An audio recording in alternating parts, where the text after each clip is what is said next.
Malik Johnson thought he knew the rules of the game. As a determined civil rights attorney, he has spent his life fighting for justice in a city where corruption runs deep.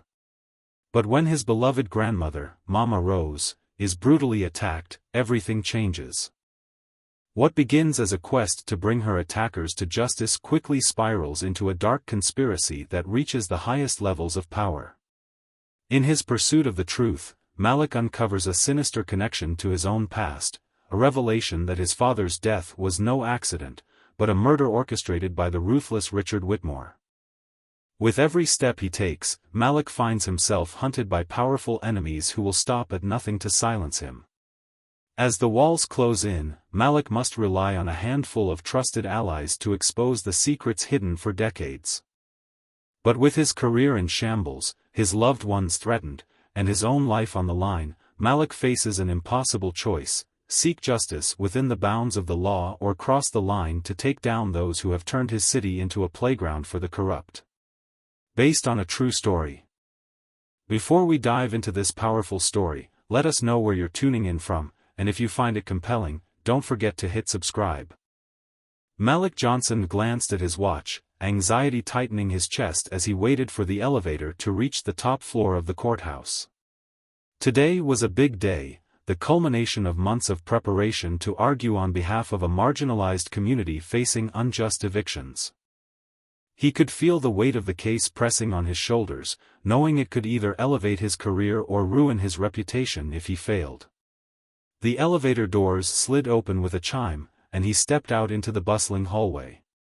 His phone buzzed in his pocket.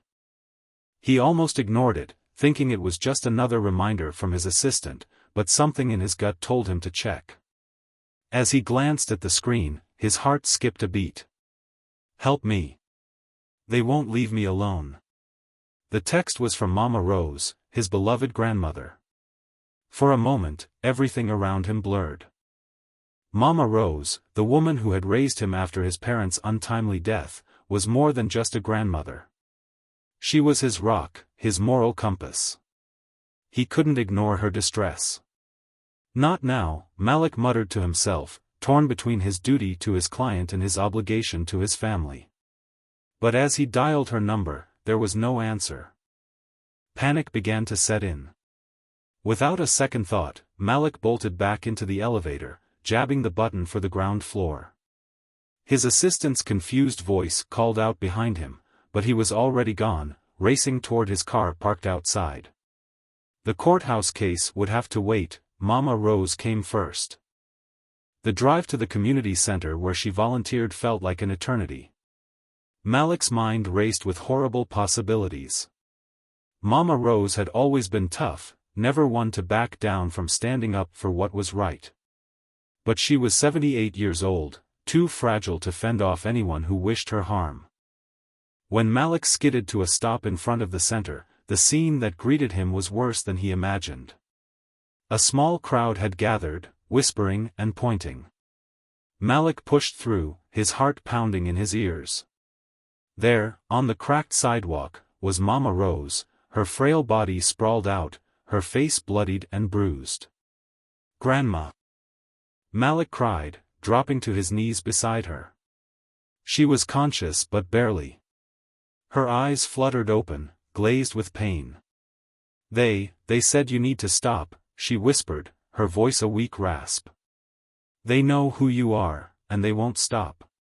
Tears streaked her cheeks, mixing with the blood. Malik's heart shattered at the sight of her so vulnerable. Before he could ask more, an ambulance siren blared, cutting through the tense air. Malik's hands trembled as he held her hand, trying to keep her conscious. "Stay with me, Grandma. Help is on the way." As paramedics lifted Mama Rose onto a stretcher, Malik turned to the bystanders, desperate for answers. Did anyone see what happened? Most avoided his gaze, afraid to speak. Finally, an older man stepped forward. "I saw it. 3 men in suits," he said, voice low. They were white, looked like businessmen. "The cops came, but they didn't do nothing. Just drove away." Malik's blood boiled. How could the police, the very people meant to protect, ignore something like this? The ambulance sped off, leaving Malik standing there, fists clenched. Whoever was behind this attack would pay, but first, he needed to ensure Mama Rose was safe. Hours later, Malik sat in the sterile waiting room of the hospital, his hands stained with dried blood. The doctors had taken Mama Rose in for surgery, but they wouldn't give him any answers yet. He could barely process what was happening. Only this morning, everything had been normal. Now, his world was spiraling out of control. His phone buzzed again, this time with a call from his assistant, Dina. "Malik, where the hell are you?" "The judge is about to call your case," she said, panic lacing her voice. I can't, Dina. I'm at the hospital." "Something happened to my grandmother," Malik replied, his voice hoarse. "Malik, you can't just," she hesitated, lowering her voice. "The firm's partners are furious. If you don't show up, we're going to lose this case. You're already on thin ice after that last client." But Malik couldn't abandon Mama Rose. "Let them be angry. This is more important," he snapped, ending the call.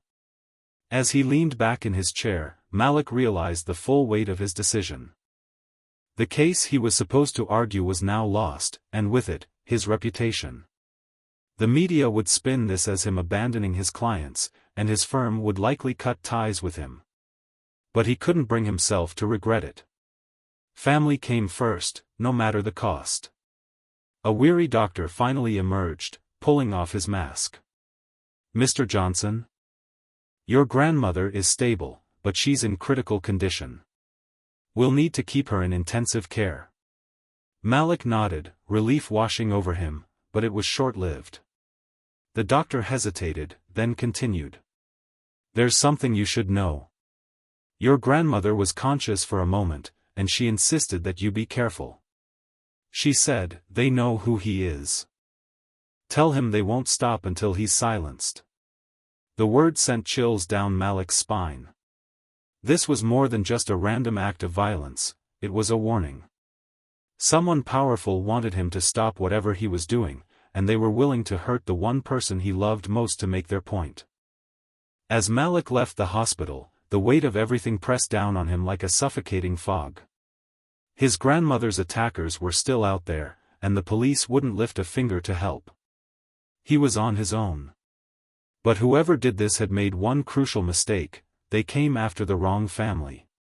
Malik's jaw clenched with newfound resolve. He would find out who was behind this, even if it meant tearing apart the city's elite to do it. He would get justice, or die trying. Malik slumped in his car outside the hospital, staring blankly at the steering wheel. It was nearly dawn, but he couldn't bring himself to go home. The hospital's fluorescent lights flickered behind him, and the grim faces of nurses rushing in and out only deepened his sense of dread. His beloved grandmother was fighting for her life inside, and there was nothing he could do to protect her. The doctor's words replayed in his mind.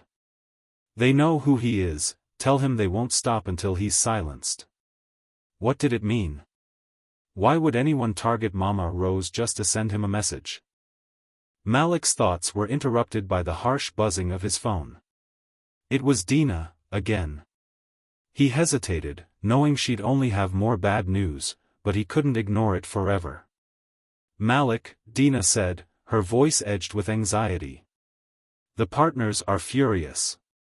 The case was dismissed because you weren't there, and they're blaming you for the fallout. You need to get in here. Now." "Dina, I can't," he replied, running a hand through his hair. "My grandmother was attacked. She's barely hanging on. I understand, but you know how they are. They're talking about cutting you loose." Dina's voice softened. "Look, Malik. I'm worried about you. Just, be careful, okay?" Malik hung up, letting out a heavy sigh. Losing this case wasn't just a hit to his career, it was a gift to Richard Whitmore, the man behind the evictions he was trying to stop. The real estate tycoon had been aggressively buying up properties, forcing out low-income families to make way for luxury developments. Malik had been the only lawyer brave enough to take him on.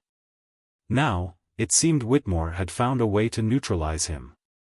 But this was no coincidence. Malik knew, deep in his gut, that Whitmore's hands were all over what happened to Mama Rose. Determined to get answers, Malik drove to the police station. If the witnesses were right, and the police had turned a blind eye to the attack, then he needed to know why. But as he stepped into the cold, sterile lobby, the officers behind the desk barely glanced up. "Excuse me," Malik said, trying to keep his voice steady. "I'm here about an assault that took place outside the community center yesterday. My grandmother was the victim."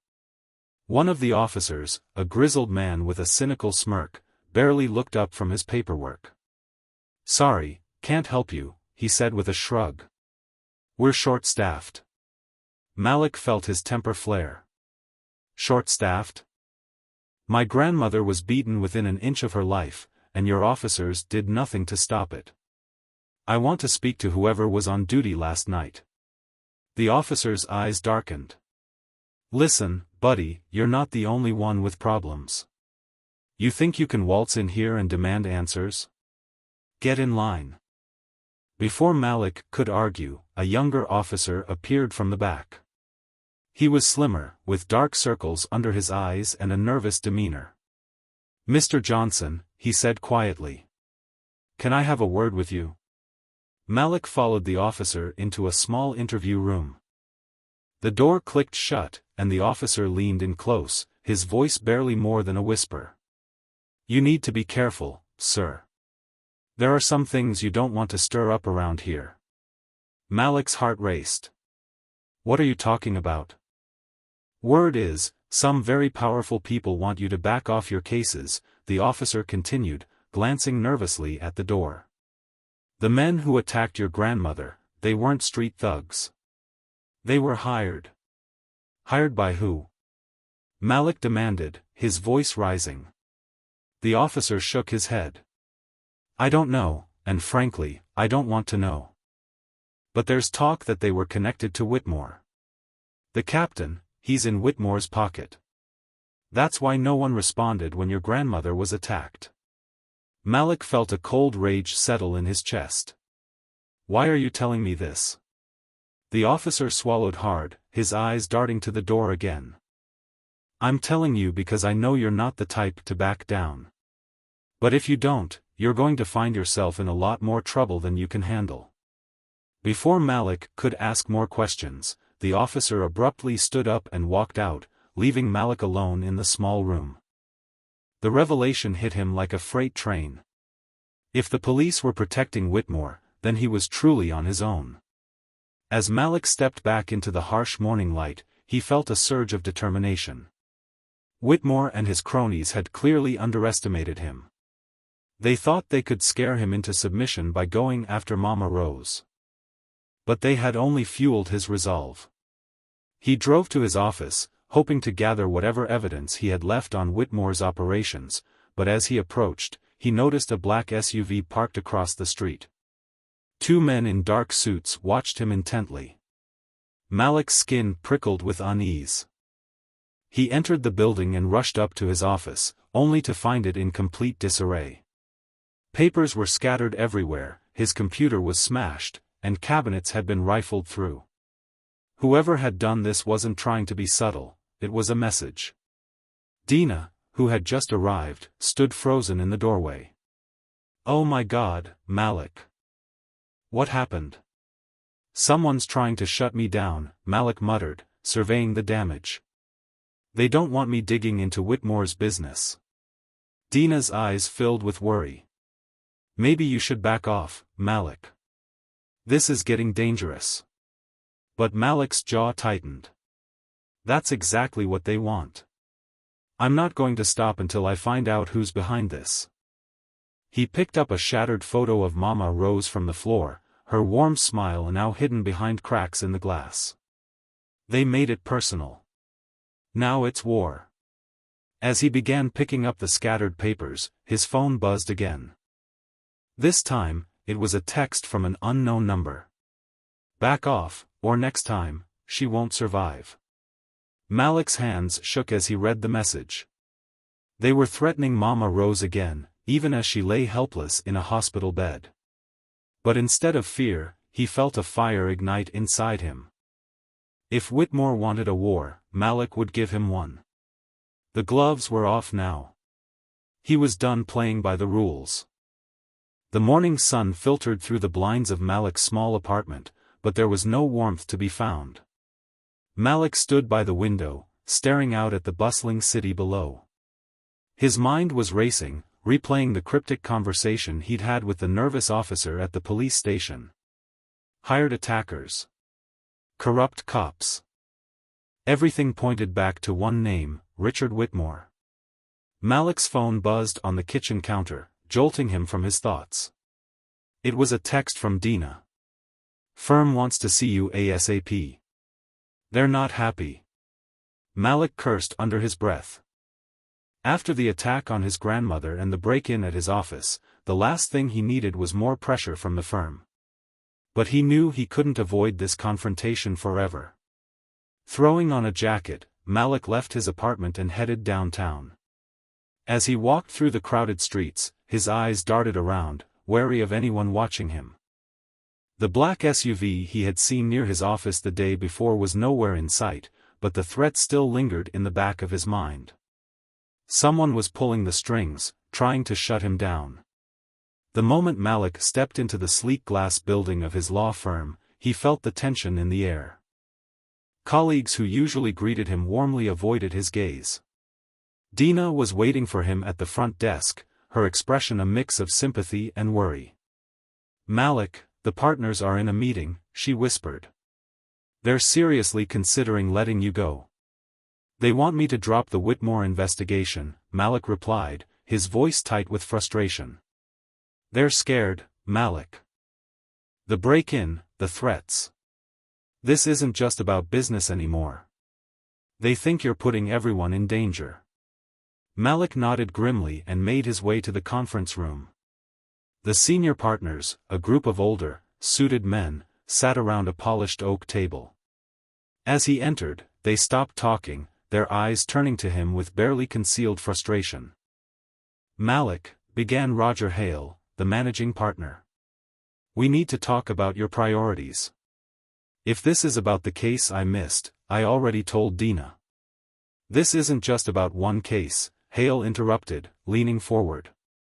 "You've been pursuing this Whitmore matter with a recklessness that's putting our firm at risk.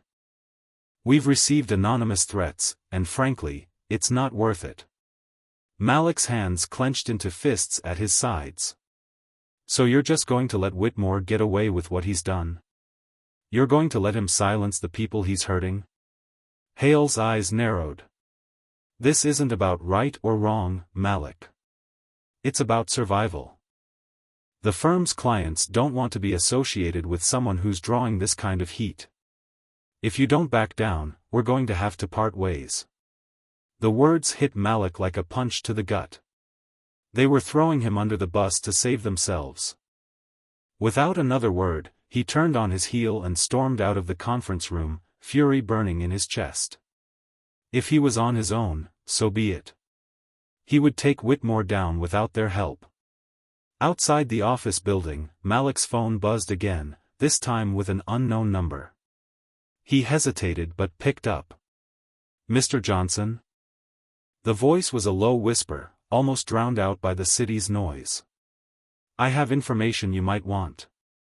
"Who is this?" Malik demanded, his heart racing. "Let's just say I'm someone who knows what happened to your grandmother. If you want answers, meet me at the old warehouse on 12th Street, tonight at 10. Before Malik could respond, the line went dead. He stared at the phone, his mind spinning. This could be a trap, or it could be the break he desperately needed. But with the police compromised and his firm turning its back on him, Malik didn't have much of a choice. As the sun set, Malik found himself standing in the shadow of the decrepit warehouse. The area was eerily quiet, the kind of place where no one would hear you scream. His instincts screamed at him to turn back, but he needed answers. He couldn't let his grandmother's suffering go unanswered. The warehouse door creaked as Malik pushed it open. Inside, the air was thick with the smell of dust and decay. A single flickering light illuminated the otherwise dark space. Malik's footsteps echoed as he made his way toward the faint glow. A figure stepped out of the shadows, a middle-aged man with a thin frame and anxious eyes. "Are you Malik Johnson?" he asked, glancing around nervously. "Yeah, I am." "Who the hell are you?" "Name's Ryan." I used to work for Whitmore," the man stammered. I saw what they did to your grandmother. I overheard them talking." "Whitmore's orders." Malik's blood ran cold. "Why are you telling me this now?" "Because they're coming after me next," Ryan whispered, his voice shaking. "Whitmore doesn't leave loose ends. I have proof. Recordings of conversations. But you need to protect me." Before Malik could respond, a loud crash echoed through the warehouse. The doors burst open, and several men in dark suits stormed in. "Run!" Ryan screamed, shoving a USB drive into Malik's hand before darting into the shadows. Malik sprinted toward the nearest exit, the sound of heavy footsteps closing in behind him. He ducked into a side passage, heart pounding, and burst through a door leading to the back alley. The night air hit him like a slap, but he didn't stop. He sprinted down the alley, the USB drive clenched tightly in his hand. He didn't stop running until he reached his car. Breathless, he locked the doors and sped away. As the city lights blurred past him, he glanced at the USB drive. Whatever was on it, he knew it held the key to bringing Whitmore down. But the closer he got to the truth, the more dangerous this game became. Malik was now a hunted man, with enemies closing in from all sides. Malik sat alone in his apartment, the USB drive Ryan had given him clutched in his hand. His mind reeled with the intensity of the night's events. The ambush at the warehouse had been a close call, too close. Every instinct in him screamed to call the police, but he knew that was a dead end. If Whitmore's influence ran as deep as he suspected, involving the police could make things even worse. Taking a deep breath, Malik plugged the USB drive into his laptop. The screen flickered to life, revealing a folder labeled simply, Whitmore. Inside were a series of audio recordings and documents. Malik clicked on the first file, his heartbeat quickening. A voice crackled over the speakers, unmistakably Whitmore's. "Take care of that old woman. She's been a problem for years. And make sure it looks like a random assault. We can't have any more attention on us." Malik's blood turned to ice. He'd suspected Whitmore was involved, but hearing his grandmother referred to so coldly, as a problem, fueled his rage. Whitmore hadn't just been after him, he'd specifically targeted Mama Rose, a woman who posed no threat to him in any ordinary sense. So why? Determined to uncover the truth, Malik continued listening. Piece by piece, the recordings painted a sinister picture. Whitmore was tied to a network of powerful men who controlled city contracts, law enforcement, and the courts. They referred to themselves as the Bold Guard, and they had been in power for decades, stamping out anyone who challenged their rule.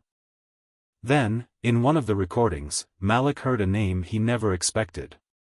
Rose Johnson. Back in the 70s, she tried to dig up dirt on my father. She thought she could expose the old guard. She failed, but that stubborn old woman never learned her lesson. Malik's jaw clenched as realization dawned on him. Mama Rose had once tried to take down Whitmore's father. She hadn't just been a bystander, she'd been part of a hidden movement, fighting against the very corruption Malik was now facing. But why hadn't she ever told him? The next day, Malik made his way to the hospital, a storm of questions swirling in his mind. Mama Rose was still unconscious, her breathing shallow, her skin pale against the stark white of the hospital sheets. He held her hand, his voice barely above a whisper. "Why didn't you tell me, Grandma? All these years, and you never said a word." As he sat by her bedside, piecing together the fragments of her hidden past, his phone buzzed. It was a message from Dina. "Detective Harris just stopped by the office. He's asking questions about you. Thought you should know." Malik's stomach tightened. Harris had been one of his few allies in the police force, someone he'd trusted to help him expose Whitmore. But now, the pieces didn't fit. If Harris was asking questions about him, then maybe he wasn't the ally Malik had thought. Deciding he couldn't wait any longer, Malik left the hospital and drove to the detective's office. He needed answers, and he needed them now. Inside the police station, Malik found Harris in his small office, surrounded by stacks of paperwork. Harris looked up as Malik entered, his expression unreadable. "Malik. Didn't expect to see you here," Harris said, setting down a file. "Cut the small talk," Malik replied, his voice low and hard. "Dina told me you've been asking about me." "What's going on, Harris? I thought we were on the same side." Harris shifted uncomfortably in his seat. "Listen, Malik, this Whitmore thing, it's bigger than you realize. There's a lot at stake, and I have my own family to protect." Malik's heart sank. He'd known Harris for years, trusted him. But the doubt in Harris's eyes told him everything he needed to know. "So you've been working for him," Malik said, his voice laced with bitterness. "Malik, it's not that simple," Harris replied, his voice barely above a whisper. "They know everything about me, my wife, my kids. I didn't have a choice." "There's always a choice, Harris," Malik spat. "But you chose to betray your principles. You chose to betray me." The silence between them was heavy, filled with years of trust unraveling. Malik turned to leave, but Harris's voice stopped him. "Malik, be careful. They're watching you. If you keep pushing, they'll come after you with everything they've got. And if you don't back down, I don't know if I can protect you." Malik didn't respond. He simply walked out, his heart pounding with anger and betrayal. Harris had been the last person he thought would turn on him. But now, he knew he was truly alone in this fight. As Malik drove back to his apartment, he mulled over his next steps. Whitmore's network was vast, his influence far-reaching. But the recordings on the USB drive were proof of Whitmore's corruption, his ties to the police, and his orders to have Mama Rose attacked. But without someone he could trust to help him, what could he do with it? When he arrived at his apartment, Malik found another unpleasant surprise. His door was slightly ajar. Heart racing, he pushed it open cautiously, scanning the room for signs of an intruder. Inside, everything was as he'd left it, except for a letter lying on his kitchen counter. The envelope was plain, unmarked. Malik opened it carefully, pulling out a single sheet of paper. "Back off, or your grandmother won't be so lucky next time." Malik's hand shook as he read the words. It wasn't enough for Whitmore to have her attacked once, he was threatening to finish the job if Malik didn't stop. This was more than a warning, it was a declaration of war. Malik knew he couldn't keep fighting Whitmore alone. But after what had happened with Harris, he was out of allies. He would have to dig deeper, trust no one, and find a way to bring Whitmore down from within. Setting the letter down, Malik clenched his fists, his determination hardening. Whitmore had gone after his grandmother, his family, his career. But if the old guard thought he would back down, they had another thing coming. This wasn't just about justice anymore. This was personal. Malik woke up with a start, drenched in sweat.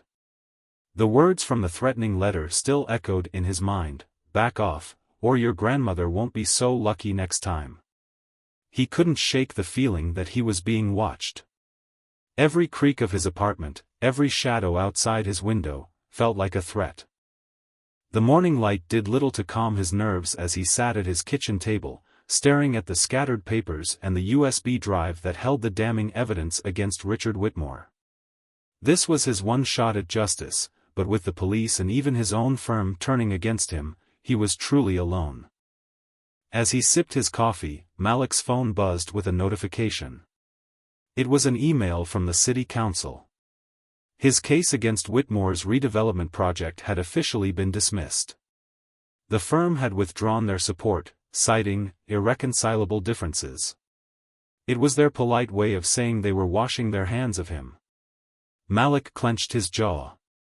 Whitmore's reach was clearly deeper than he had imagined. If the council was complicit, this meant his fight was far bigger than just one man. It was an entire system rigged against him. But he wouldn't back down. He couldn't. That afternoon, Malik decided to take the fight directly to the enemy. He needed answers, and the best way to get them was to confront Whitmore himself. He drove to the city council meeting where Whitmore was set to appear, hoping to catch the tycoon off guard. The city hall was bustling with officials, journalists, and protesters waving signs denouncing Whitmore's shady business dealings. Malik pushed his way through the crowd, his eyes locked on the man he had come to confront. Richard Whitmore stood near the podium, surrounded by sycophants and security, his smile as polished as his expensive suit. Taking a deep breath, Malik approached the press pit, where reporters were shouting questions at Whitmore. Before anyone could stop him, he yelled out, "Mr. Whitmore. Care to comment on the allegations of assault and bribery?" The crowd fell silent as Whitmore's icy blue eyes locked onto Malik. A smirk played at the corner of his lips as he signaled for his security team to hold back. "Mr. Johnson," Whitmore said smoothly, his voice dripping with condescension. "I see you're still wasting your time chasing ghosts. Perhaps you should focus on more winnable cases, like parking tickets." Malik's blood boiled, but he kept his composure. "I have evidence of your involvement in my grandmother's assault, and recordings of your conversations with corrupt officials. How much longer do you think you can hide behind your money?" A flicker of surprise crossed Whitmore's face, but it was gone in an instant. He stepped closer, lowering his voice so only Malik could hear. "You think you can take me down? You have no idea who you're dealing with. Walk away now, or I'll make sure your grandmother doesn't wake up." Malik's fists clenched, but he forced himself to stay calm. This was exactly what Whitmore wanted, to provoke him into making a scene. Instead, Malik leaned in closer and whispered, "I'm not afraid of you, Whitmore. And this isn't over." Malik left City Hall with his heart pounding in his chest. The encounter with Whitmore had only strengthened his resolve. But as he walked to his car, his phone buzzed again. This time, it was Dina. "Malik, you need to get to the office," she said, her voice shaky. There's something you need to see." Confused and wary, Malik drove back to his law firm. As he entered the building, the atmosphere was tense. His colleagues, who usually greeted him with friendly nods, now averted their eyes. Something was definitely wrong. When he reached his office, he found Dina waiting by the door, her eyes wide with fear. "Malik," she whispered, handing him a manila envelope. "This arrived for you a few minutes ago." It was delivered by one of Whitmore's men. Malik's stomach churned as he opened the envelope. Inside was a set of photographs, pictures of him with his fiancée, Jade, taken from a distance. There were also photos of Jade's younger sister leaving her school. The message was clear: Whitmore knew where his loved ones were. They were all in danger. "Malik, this is getting out of control," Dina said, her voice trembling. "You can't keep doing this. You're going to get yourself, and everyone you care about, hurt." Malik's hands shook as he put the photos back into the envelope. "I can't stop now, Dina. If I back down, they win. I have to expose him." Dina's eyes filled with tears. "Then you need to be smart about it. You're not just fighting one man, Malik. You're fighting an entire system. But Malik's mind was already racing, thinking of his next move. He needed to get the evidence he had to someone who could actually do something with it. But with the police and courts compromised, who could he trust? Just as he was about to leave, Dina reached for his arm. "Malik, there's something else you should know," she said, her voice barely a whisper. "Harris was here earlier. He was asking questions about your investigation." Malik's heart sank. "Harris? Why would he?" "He's been acting strange," Dina continued. "I think he might be working for Whitmore now." Malik's mind raced. If Harris had turned, then that meant Whitmore had someone on the inside feeding him information. He had to move fast before everything he'd worked for was completely compromised. Malik drove to Jade's apartment, his hands gripping the steering wheel so tightly his knuckles turned white. He needed to warn her about the danger they were all in, but as he pulled up to her building, he was greeted by flashing lights and the sound of sirens. Panicking, he rushed toward the commotion. Police officers were swarming the entrance, and paramedics were wheeling a stretcher into an ambulance. Malik's heart dropped when he saw Jade's distraught face in the crowd. "Jade, what happened?" Malik shouted, pushing his way to her. They broke in," Jade sobbed, clutching her sister's hand. "They said they were looking for you." "Malik, they took everything." Malik's blood ran cold. Whitmore was no longer just threatening him, he was targeting the people Malik loved most. This was no longer a legal battle. It was all-out war. As the paramedics drove off, Malik knew he had to change his approach. Whitmore's reach was too deep, his resources too vast. Malik couldn't just play defense anymore. He needed to strike back. And he knew exactly where to start. The cold wind whipped against Malik's face as he stood on the balcony of Jade's apartment. The scent of burnt rubber and the distant sound of sirens filled the air, remnants of the chaos that had erupted just hours earlier. He tried to steady his breathing, but his thoughts raced like wildfire. Whitmore was no longer just playing mind games, he was waging a full-scale assault. Jade's sister was safe now, being cared for by paramedics, but Malik knew the message was clear: no one was untouchable. Whitmore's men had turned his life upside down, and he couldn't risk Jade or anyone else getting hurt because of him. Jade stepped out onto the balcony, her eyes red and swollen from crying. "Malik, you have to stop this," she pleaded, wrapping her arms around herself against the cold. "They're going to kill you. They almost killed my sister." Malik's heart ached as he looked at her, the woman he loved more than anything. But turning back now wasn't an option. "Jade, I can't stop," he said, his voice barely more than a whisper. "If I let Whitmore get away with this, he'll never stop. Not just with me, but with anyone who stands up to him." "But how can you fight him when he owns the police, the judges, everyone?" Jade cried, her voice breaking. "You're one man, Malik." "One man is all it takes," Malik replied, though he wasn't sure he believed his own words. He pulled her into a tight embrace, silently vowing to protect her no matter what it took. As he drove back to his apartment, Malik's phone buzzed with another message from the unknown number that had been sending him threats. He hesitated, then opened it. "You're running out of time, Johnson. Turn over the evidence, or next time, it's someone else you care about." Malik tightened his grip on the steering wheel, his knuckles turning white. Whitmore was relentless, but so was he. Malik's thoughts turned to the USB drive Ryan had given him. The recordings were damning, but they weren't enough to take down someone as powerful as Whitmore. He needed more evidence, something that would force the authorities to act, even if they were under Whitmore's thumb. Determined to find that evidence, Malik drove to the one place where he knew secrets were kept, the old storage facility his grandmother had once used. Mama Rose had always been meticulous, keeping records and notes on everything. If she had uncovered something incriminating about Whitmore's father decades ago, it had to be there. The storage unit was dimly lit, the air heavy with the scent of mildew and dust. Malik's flashlight cut through the darkness, casting long shadows across the stacks of old boxes and filing cabinets. As he rifled through the contents, he found yellowed newspapers, photographs, and letters from a bygone era. But nothing concrete that could link Whitmore to the current corruption.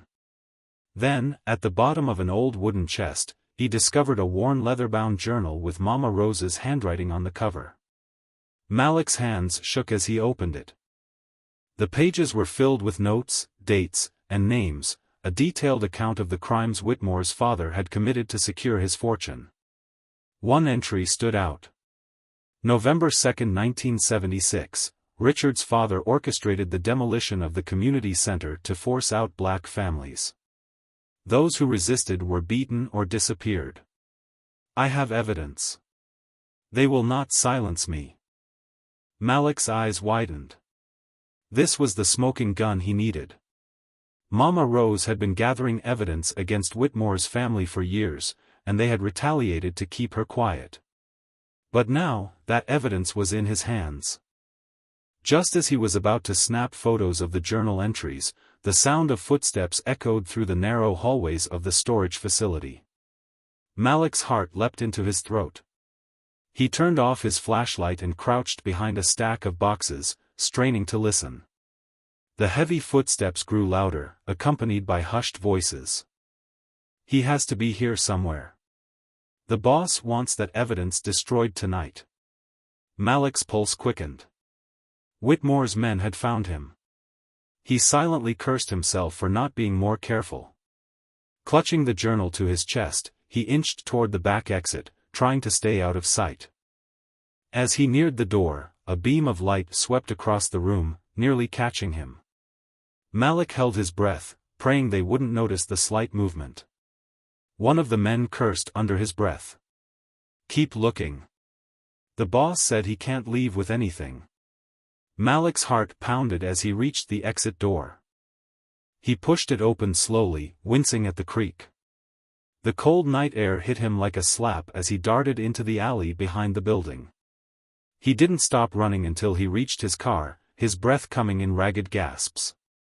Throwing the journal into the passenger seat, he sped off into the night. He couldn't go home now, it was too dangerous. He needed a secure place to hide the journal and review its contents. Malik found himself at Dina's apartment. She was the only person he still trusted, even after everything that had happened. She opened the door, her eyes widening in surprise. "Malik, what are you doing here?" she asked, pulling him inside quickly. "I need your help," Malik said, holding up the journal. Mama Rose kept records. This could be the key to taking Whitmore down. But his men are after me. I need to hide this somewhere safe. Dina's eyes flickered with fear, but she nodded. "All right, let's hide it for now. But you have to be careful, Malik. They're not going to stop until they destroy everything you have." As Dina locked the journal in a hidden compartment in her closet, Malik's phone buzzed again. Another message from the unknown number. "You were warned. Now it's too late." Before Malik could react, the lights in Dina's apartment flickered and went out. The sound of glass shattering echoed through the darkness, followed by the heavy thud of boots stomping up the stairs. "Malik, we have to go, now," Dina whispered urgently, her voice trembling. Grabbing Dina's hand, Malik led her to the fire escape. They clambered down as the sound of gunshots erupted behind them. Malik's mind raced. Whitmore's men were willing to kill to keep their secrets buried. And now, Dina was caught in the crossfire because of him. As they reached the street, Malik knew there was no turning back. Whitmore had crossed the line, and Malik was done playing defense. This was war now, and he was ready to strike back. The city's lights shimmered against the night sky as Malik drove through the crowded streets, his mind racing with the plan he'd hastily put together. Whitmore was hosting his annual charity gala tonight, a spectacle attended by the city's elite. It was the perfect cover for Malik to gather more evidence.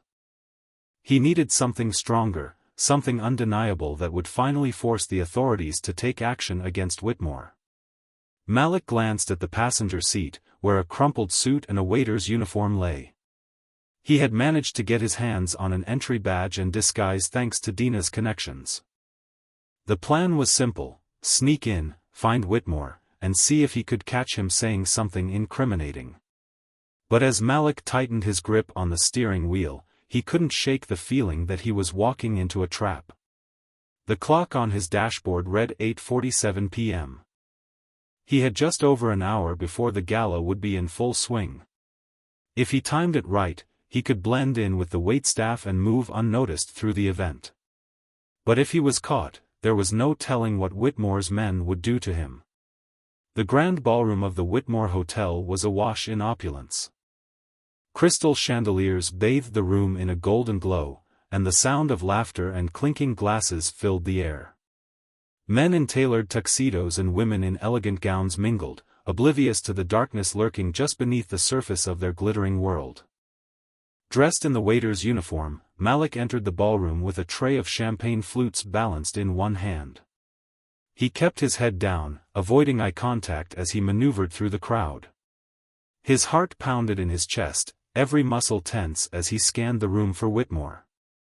Whitmore stood at the center of a small circle of admirers, his charming smile never wavering as he shook hands and exchanged pleasantries. Malik's stomach churned with anger.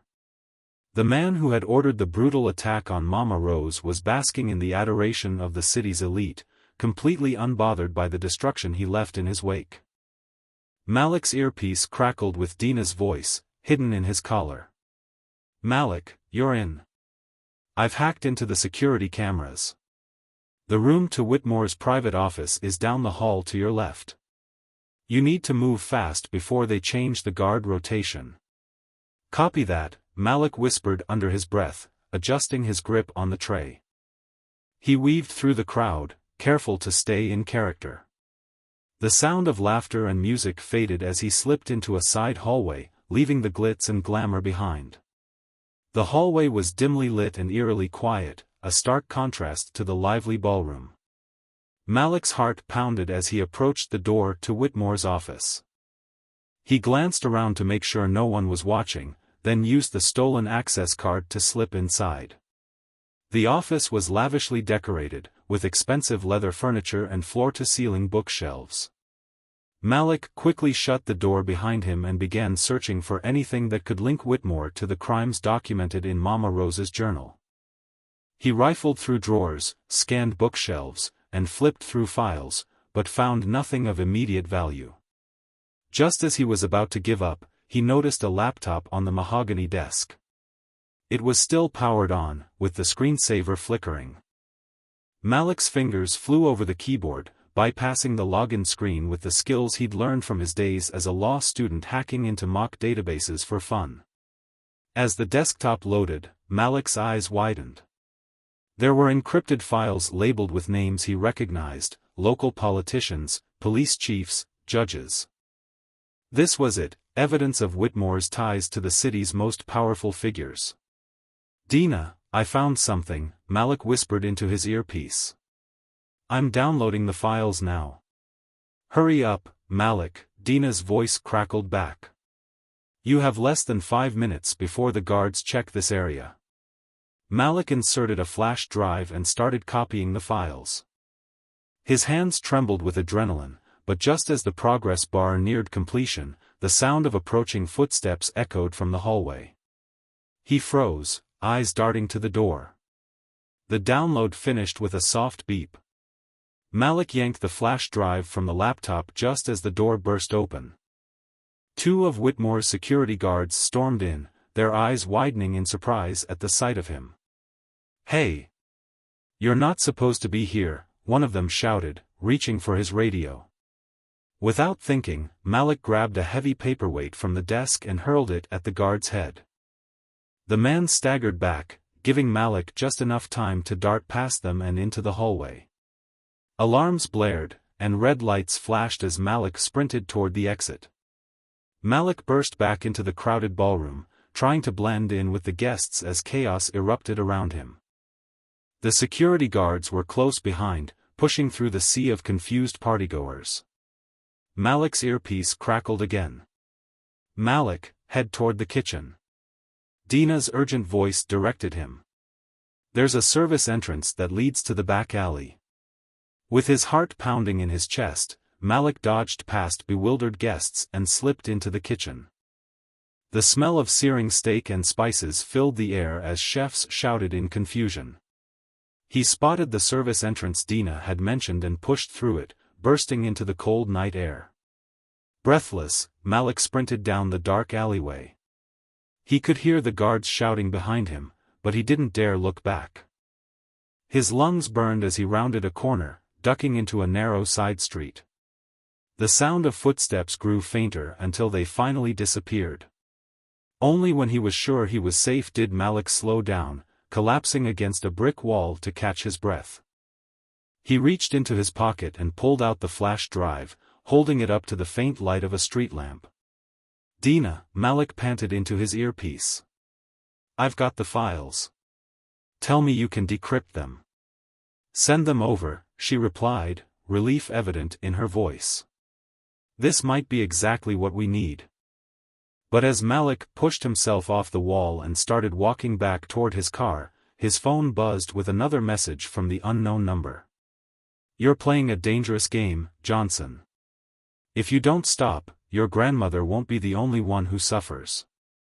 Malik's hands shook as he read the message. Whitmore's reach was relentless. But now, he had something that could bring the entire empire crashing down.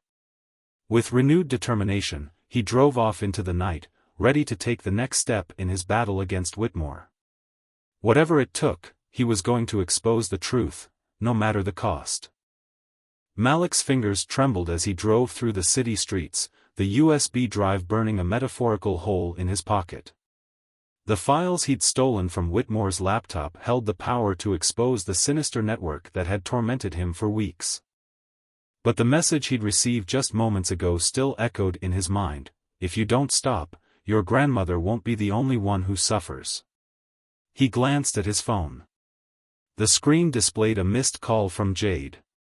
He knew she was worried sick, but he couldn't risk speaking to her now.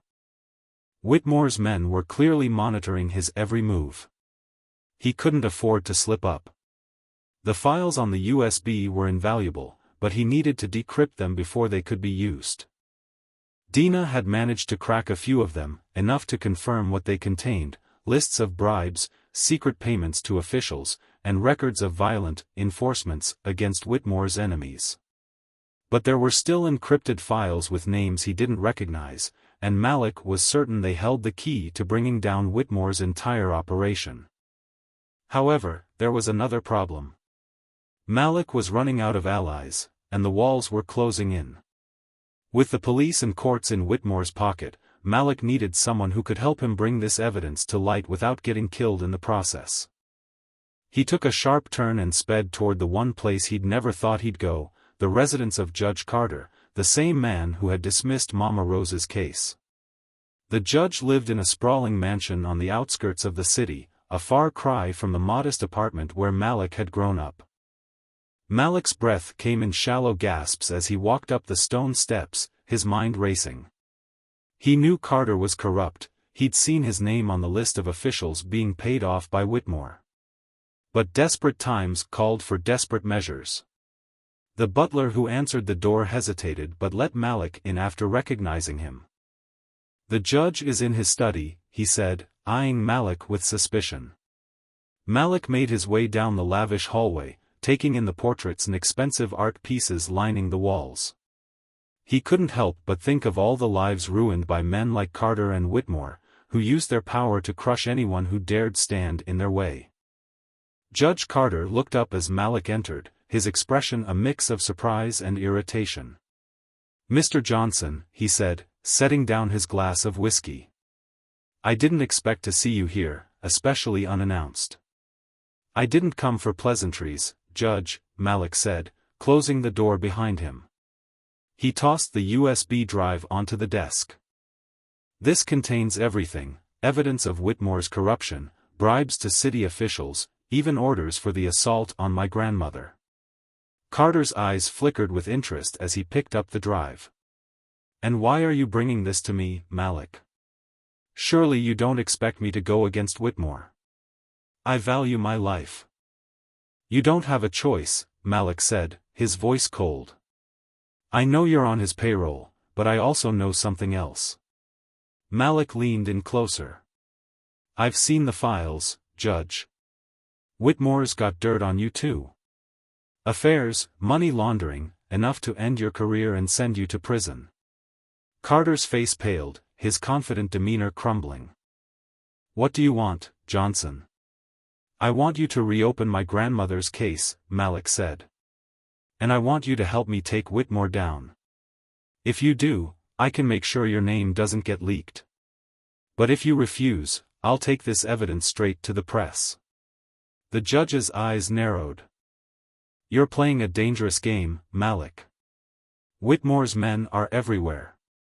If you think you can take him down—" "I don't think, Judge." "I know," Malik interrupted. "You have two options: help me, or go down with the rest of them." Carter sat back, rubbing his temples in frustration. The room was tense with the sound of the ticking grandfather clock. Finally, he sighed, defeated. "All right. I'll reopen the case and grant you a temporary injunction to buy you some time. But after that, you're on your own." Relief washed over Malik, but it was short-lived. As he left the judge's mansion, he received another text from the unknown number. "You're making a big mistake, Johnson. We know where she is." Malik's blood ran cold. He couldn't risk going back to his apartment or contacting Jade. He drove through the city, unsure of where to go, until he found himself parked outside Dina's apartment once again. When Dina opened the door, she looked exhausted, dark circles under her eyes from sleepless nights spent decrypting files. "Malik, what are you doing here? You shouldn't have come back." "I had no choice," he said, closing the door behind him. "I managed to get the judge on our side, at least for now. But Whitmore's men are closing in. We need to decrypt the rest of those files, fast." Dina nodded, pulling him into her cluttered living room where her laptop sat on the coffee table. "I've been working on the files, but some of them are heavily encrypted. It's going to take time." "We don't have time," Malik said, running a hand through his hair. "Whitmore's already sent men to Jade's place. He knows we're getting close." Dina's fingers flew over the keyboard, her eyes narrowing in concentration. "If we can break into the last set of files, we might find something that could force the FBI to take this seriously. There has to be a connection to someone outside Whitmore's network." The minutes stretched into hours as Malik watched the progress bar inch forward. Sweat trickled down his forehead as he paced the room, praying they'd find something that could shift the tide in their favor. Just as the final file decrypted, Dina's eyes widened. "Malik, you're not going to believe this." Malik leaned over her shoulder, his eyes scanning the screen. The last set of documents contained communications between Whitmore and a U.S. senator, detailing bribes and favors exchanged to keep federal investigators off his back. This was the leverage they needed, proof that Whitmore's reach extended all the way to Washington. But before they could celebrate, there was a sudden crash as the front door burst open. Whitmore's men stormed into the apartment, guns drawn. "Get down!" Malik shouted, pulling Dina behind the couch. Bullets ripped through the air, shattering glass and tearing through furniture. Malik's mind raced. He had to protect the evidence, it was their only hope. "Take the drive!" Dina screamed, shoving the USB into his hands. "Go! I'll cover you." Malik hesitated for a moment, torn between saving Dina and escaping with the files that could bring Whitmore down. But the sound of sirens in the distance gave him the push he needed. He sprinted toward the fire escape, clutching the drive as if it were his lifeline. As he climbed down the metal steps, gunfire and shouting echoed behind him. He had lost almost everything, but he still had one shot left to expose Whitmore. And he was willing to risk it all. Malik's heart pounded as he darted through the dark alleys behind Dina's apartment. The sound of sirens grew fainter, but he couldn't slow down. Sweat dripped down his face, and his lungs burned, but he had to keep moving. The USB drive was now his only hope, a lifeline that held the evidence to take down Whitmore. But it came at a price. Dina was captured, and he had no idea if she was still alive. The city lights blurred past him as he weaved through side streets, finally reaching a busier avenue where he could blend in with the late-night crowd. Malik pulled his hoodie up, trying to catch his breath while keeping an eye out for any sign of Whitmore's men. He had to disappear, at least for a little while, to regroup and figure out his next move. His phone buzzed in his pocket, and he tensed, expecting another threat. But when he pulled it out, his eyes widened in shock. It was a call from the hospital. "Mr. Johnson, this is Dr. Patel," the voice crackled through the line. "I'm calling about your grandmother. She's regained consciousness and is asking for you." Malik's knees nearly buckled with relief. "I'll be there as soon as I can," he said, hanging up. This was the break he needed. Mama Rose was awake. She might have answers, something that could help him bring down Whitmore once and for all. The hospital smelled of antiseptic and despair, but Malik was too focused to notice. He sprinted down the hallways, ignoring the curious looks from nurses and visitors. When he reached Mama Rose's room, he paused for a moment to collect himself. He couldn't let her see the fear and exhaustion in his eyes. Pushing the door open, he found her sitting up in bed, frail but alert. Her eyes sparkled with a strength that belied her weakened condition.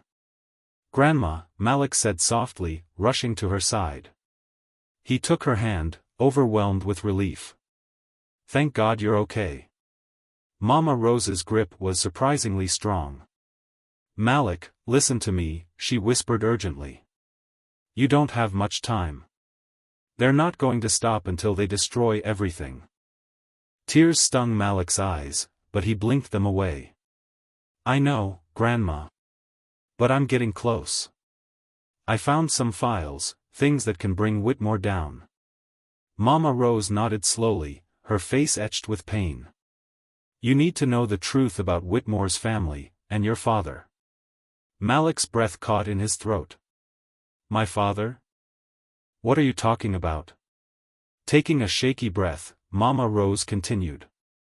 "Years ago, your father was part of a movement trying to expose the corruption in this city. Whitmore's father, he found out and had him killed. It wasn't just a random car accident, Malik. It was an execution." The room seemed to spin around Malik as the pieces clicked into place. He had grown up believing his parents had died in a tragic accident, but now he knew the truth. It was all orchestrated by the Whitmore family to protect their empire. "Why didn't you tell me this before?" Malik's voice cracked with a mix of anger and heartbreak. "I wanted to protect you," Mama Rose said, tears filling her eyes. "I thought if you stayed away from all this, you would be safe. But I see now that it was wrong to hide the truth from you." Malik swallowed hard, his heart heavy with the weight of his grandmother's words. "Whitmore, he did this to our family. And now he's coming after everyone I care about." Mama Rose's eyes blazed with determination. "You have to finish what your father started, Malik. You're the only one who can stop them. But be careful. There's something else you need to know." She paused, her voice barely more than a whisper. "There's a tape, hidden in my old house. It's evidence your father gathered before he was killed. It's the key to everything." Malik's mind raced. A tape? This was the kind of evidence he desperately needed to put the final nail in Whitmore's coffin. "Where exactly is it?" "It's hidden under the floorboards in the study," Mama Rose said, her voice growing weaker. You need to get it before they find out. Malik squeezed her hand. I will, Grandma. I promise. But before he could say more, the door to the hospital room burst open. 2 men in suits stormed in, guns drawn. Malik's blood ran cold. Whitmore's men had tracked him down. Without thinking, Malik flipped the rolling table toward them, sending trays of medical equipment crashing to the floor. As the men scrambled to regain their footing, Malik grabbed a heavy 4-stand and swung it at the first intruder, knocking him off balance. Run, Malik! Mama Rose shouted, her voice hoarse with fear. Malik hesitated, torn between staying to protect her and escaping with the information she had just revealed. But he knew if he stayed, they would both be killed. He had to get to the tape. It was their only shot at bringing Whitmore down. Malik sprinted down the hospital corridors, his breath ragged as he heard the men shouting behind him. He burst through the emergency exit, setting off a blaring alarm that echoed through the cold night air. He didn't stop running until he was several blocks away, his heart hammering in his chest. His mind was a storm of thoughts. His father had been murdered. Mama Rose had known all along. And now, there was a hidden tape that could expose everything. He had one chance left, one last shot to bring Whitmore's empire crumbling down. But he was running out of time, and Whitmore's reach was closing in fast. As he pulled out his phone to call Dina, his heart sank. He had no idea if she was even still alive after the raid on her apartment. But he needed help, and she was the only ally he had left. The line rang twice before Dina's voice answered, weak but determined. Malik, is that you? Dina, thank God, Malik said, relief flooding his voice.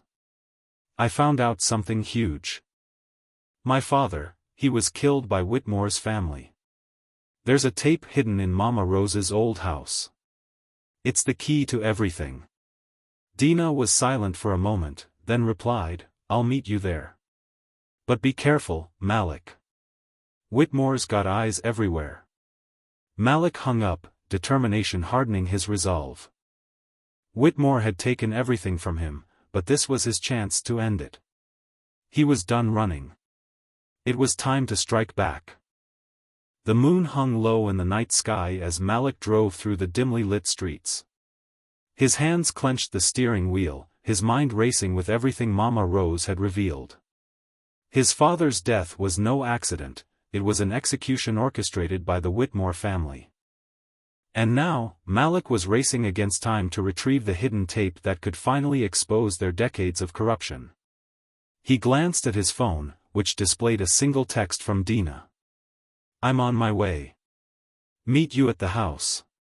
Be careful. Malik's stomach twisted with anxiety. He couldn't shake the fear that Dina was walking into another trap, but he needed her help. There was no way he could do this alone.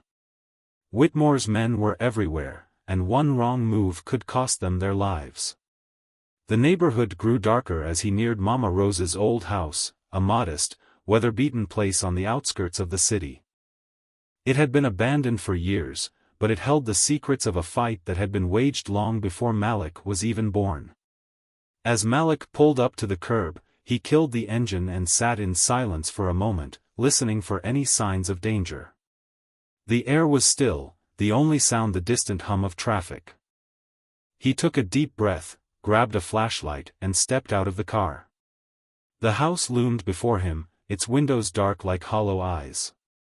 Memories of his childhood flashed through his mind, afternoons spent playing on the porch, Mama Rose's laughter echoing through the halls. Now, the place felt haunted, a relic of a past filled with secrets. Malik pushed through the overgrown weeds and approached the front door. The lock was old and rusty, but it gave way with a firm shove. The door creaked open, and he slipped inside, closing it quietly behind him. The interior was covered in dust, the air thick with the scent of decay. Malik's flashlight beam cut through the darkness, illuminating the old furniture draped in white sheets. He moved cautiously, every creak of the floorboard setting his nerves on edge.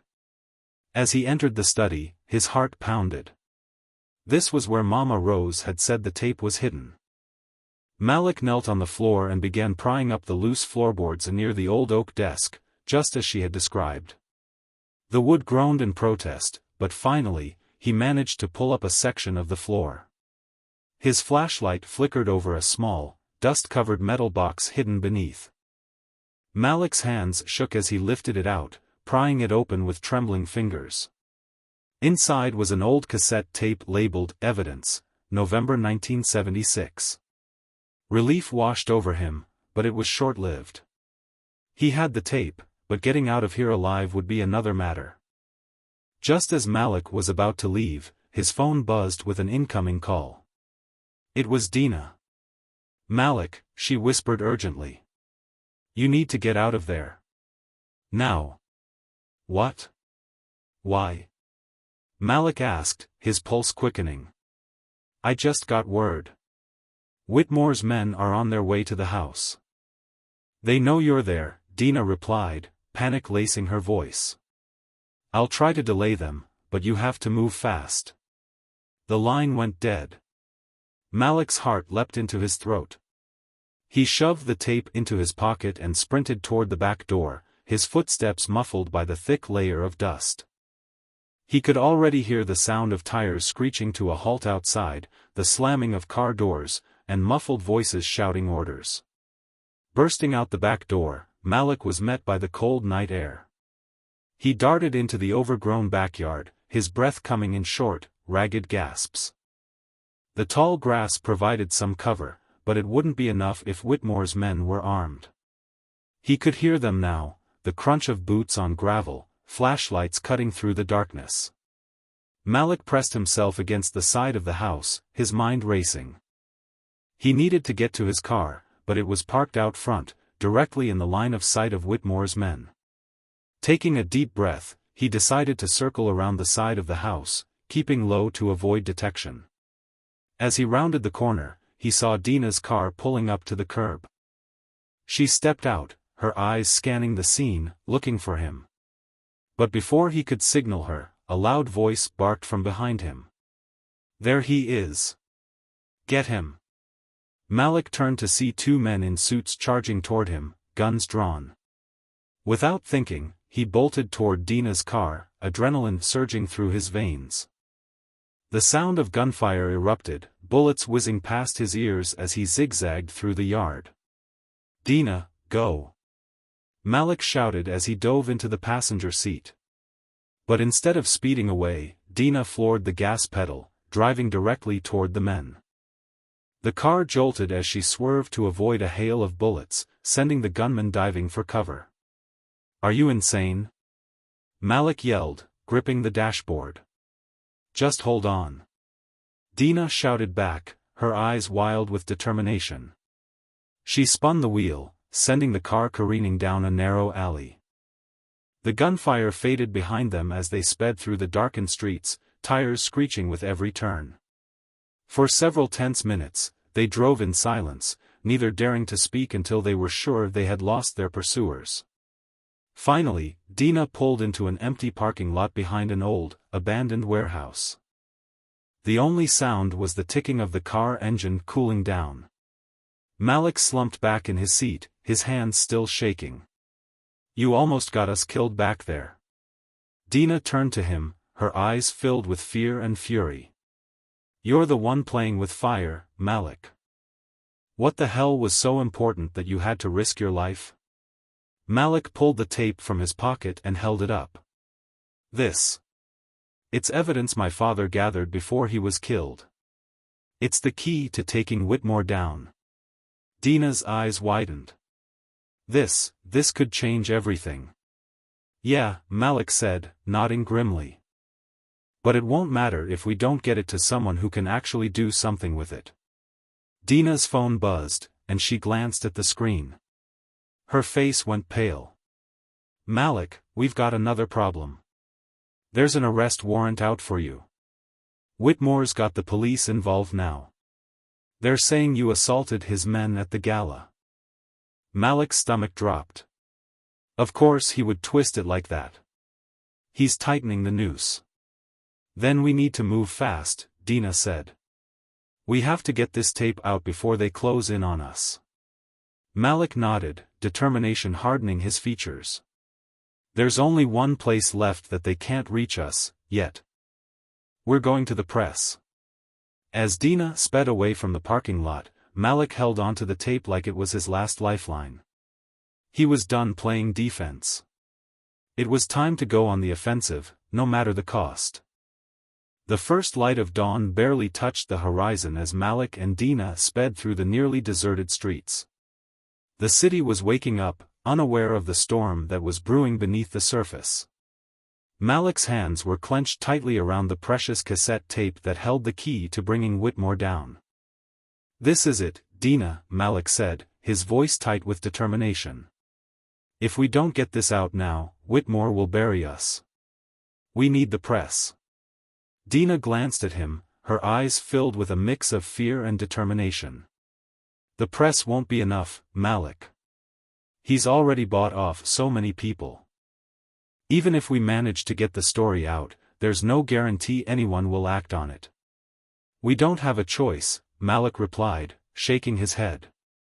The police are looking for me. There's an arrest warrant out. Whitmore's got the system rigged against us. This tape is our last shot. Dina nodded, pressing her foot harder on the gas pedal. I know just the place.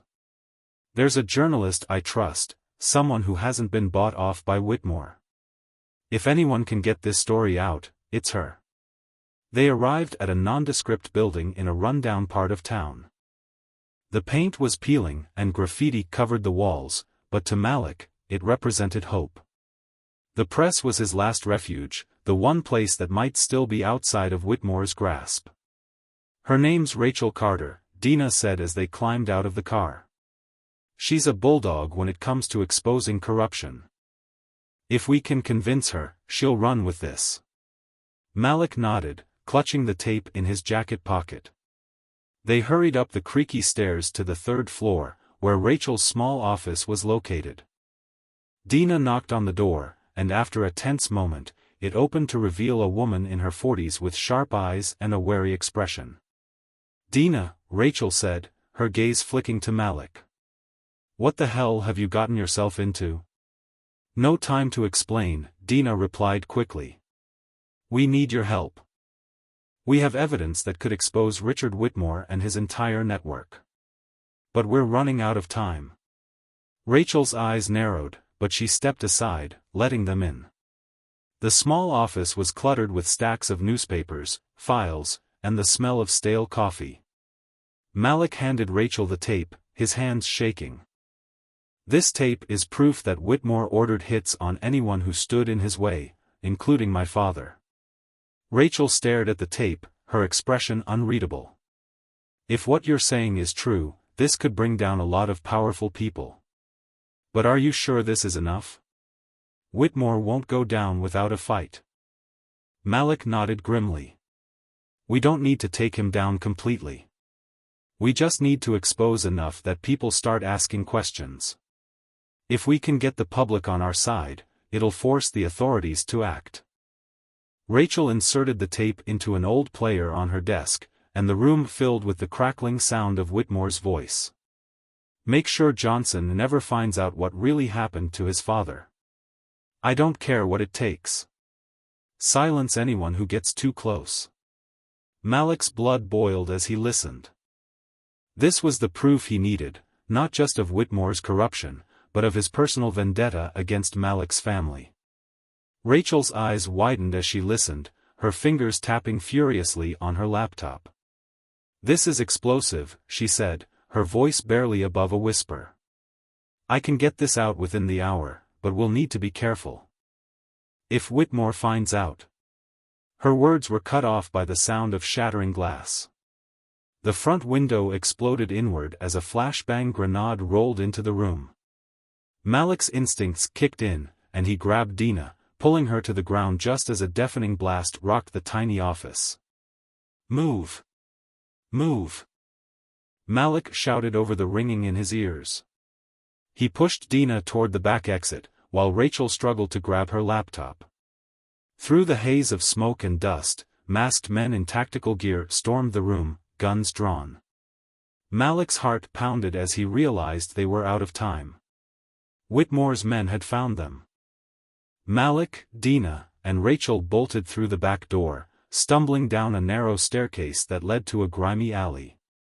The sound of gunfire echoed behind them as they sprinted toward the street. Malik's mind raced. He had the tape, but without Rachel's story, it wouldn't reach the public in time.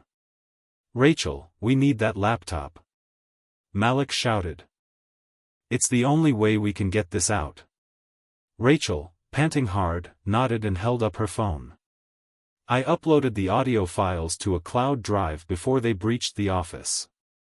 We still have a chance."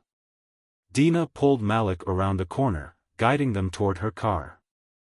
"We need to get to a safe place where Rachel can finish the upload. They'll be tracking us, but we can use a public Wi-Fi network to stay anonymous." As they piled into the car, Malik's phone buzzed with another message from the unknown number. "You've gone too far, Johnson. There's no going back now."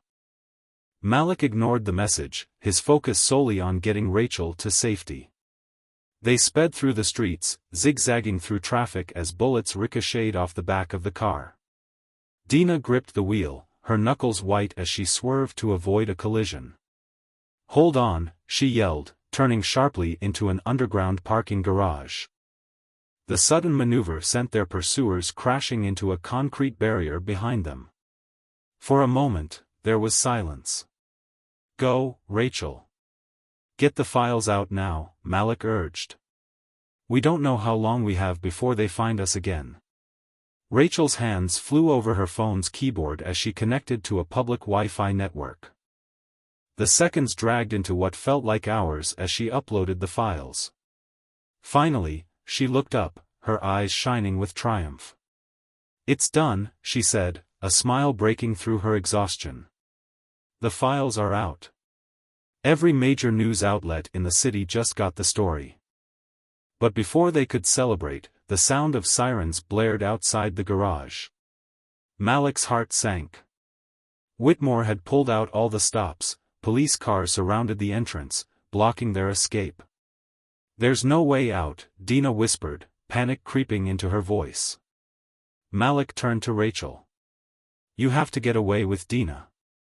I'll distract them. If Whitmore finds us all together, he'll destroy everything we've worked for." "No, Malik," Dina protested, tears streaming down her face. "You can't do this alone." "I have to," Malik insisted.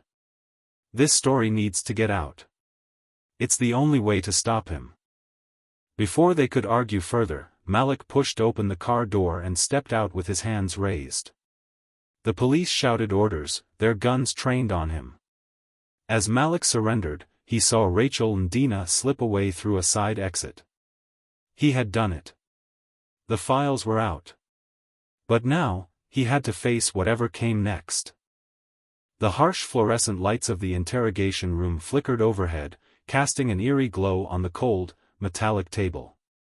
Malik sat with his hands cuffed, his fingers bruised from the rough treatment he'd endured. His jaw ached where an officer had punched him while forcing him into the squad car. Whitmore's influence reached even here, the precinct was filled with officers loyal to the tycoon. Malik's thoughts were racing, a chaotic mix of relief and dread. Rachel had managed to upload the files. The evidence was out. Now, it was only a matter of time before the story spread like wildfire.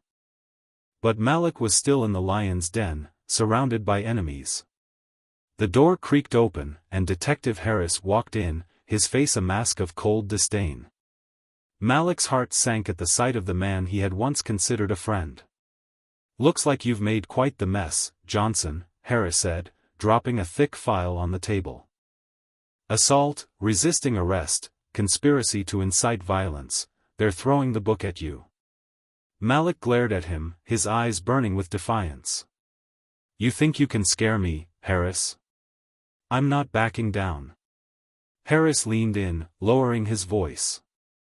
You should have taken Whitmore's offer when you had the chance. Now it's too late. The judge isn't going to listen to some disgraced lawyer. Malik's lips curled into a grim smile. We'll see about that. The files are out, and the press has the evidence. Whitmore's empire is crumbling as we speak. Harris flinched, but quickly masked his surprise. You're bluffing. Am I? Malik shot back. Check your phone. The whole city's talking about it. Harris hesitated, then pulled out his phone. The color drained from his face as he saw the notifications flooding his screen. Headlines from major news outlets screamed Whitmore's corruption, bribes, and the cover-up of Malik's father's murder.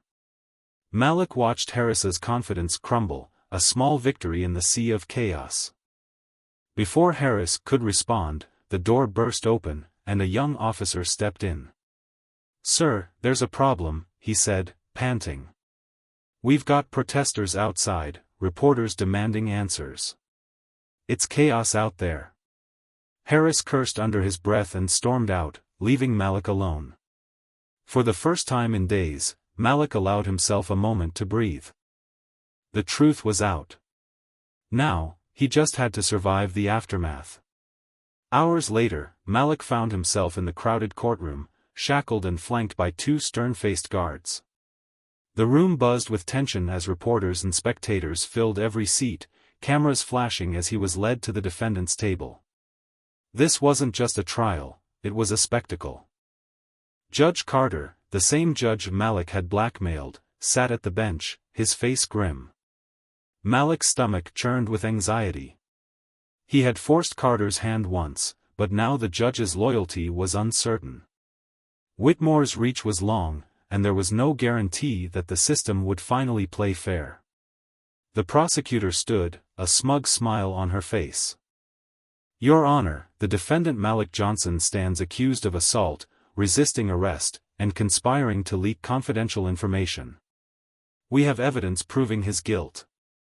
Malik's court-appointed lawyer was barely paying attention, flipping through a thin folder with disinterest. Dina's absence weighed heavily on Malik's mind. He had insisted she and Rachel stay hidden until things settled. He couldn't risk their safety, not after everything they had sacrificed to get this far. But just as the prosecutor was about to continue, the courtroom doors swung open, and a familiar figure walked in, Rachel Carter. Behind her were a team of journalists and several high-profile attorneys. The room erupted in whispers as Rachel made her way to the front. Your Honor, Rachel said, her voice ringing through the courtroom. I have new evidence that directly impacts this case. The judge's gavel slammed down, demanding order. Miss Carter, you are not authorized to interrupt these proceedings. With all due respect, Your Honor, the people have a right to the truth, Rachel replied, her eyes blazing. She held up a flash drive. This contains audio recordings, financial records, and emails that prove Richard Whitmore's crimes. The defendant, Malik Johnson, was targeted because he was trying to expose the truth. The prosecutor tried to object, but Judge Carter waved her down. Let me see the evidence, he said, his voice weary. The courtroom fell silent as the recordings played, Whitmore's voice, cold and calculating, discussing bribes, murders, and the assault on Mama Rose. Malik's eyes welled with tears as he watched the jury's expressions change from skepticism to horror. The tide was finally turning. Whitmore, seated in the back of the courtroom with his expensive lawyers, looked like a man who had been punched in the gut. His calm demeanor was replaced with panic as the recordings laid bare his corruption. Malik couldn't help but smirk at the sight of the once untouchable tycoon crumbling before his eyes. The judge's gavel slammed down again, this time with a sense of finality. Given this new evidence, I'm ordering an immediate suspension of the charges against Malik Johnson. Furthermore, I am requesting an investigation into the actions of Richard Whitmore and his associates. The courtroom erupted in chaos. Reporters shouted questions, the flash of cameras blinding Malik as he was unshackled. Rachel rushed to his side, her eyes shining with triumph. "You did it, Malik," she said, hugging him. "It's finally over." But Malik knew better. This wasn't the end. Whitmore might have been exposed, but his network was vast, and there would be others ready to take his place. As Malik stepped out of the courthouse into the blinding sunlight, he was met with a sea of protesters chanting his name, holding signs demanding justice. He spotted Jade in the crowd, her eyes brimming with tears. She rushed forward, wrapping her arms around him. "I thought I lost you," she whispered, her voice breaking. Malik hugged her tightly, the weight of everything he had been through finally hitting him. "I'm not going anywhere," he promised, his voice hoarse. "But this fight isn't over." As the sun set, Malik found himself standing in front of Mama Rose's hospital room. She was sitting up, her eyes filled with pride as he entered. "You did it, boy," she said, her voice strong despite her frailty. "You finished what your father started." Malik sat beside her, holding her hand. "I couldn't have done it without you, Grandma. You were right all along." Tears glistened in Mama Rose's eyes. "I'm proud of you, Malik. You've become the man your father always wanted you to be." The bittersweet moment was interrupted by Malik's phone buzzing with a message. "We may have lost this round, but the game isn't over. You've made powerful enemies, Johnson. Watch your back." Malik's jaw tightened, but he slipped his phone back into his pocket. He wasn't afraid anymore. He had faced down the worst and come out on the other side. But as he looked out at the city, he knew this was only the beginning. Whitmore's empire had been shaken, but the shadows still held secrets, and Malik was ready to bring them all into the light.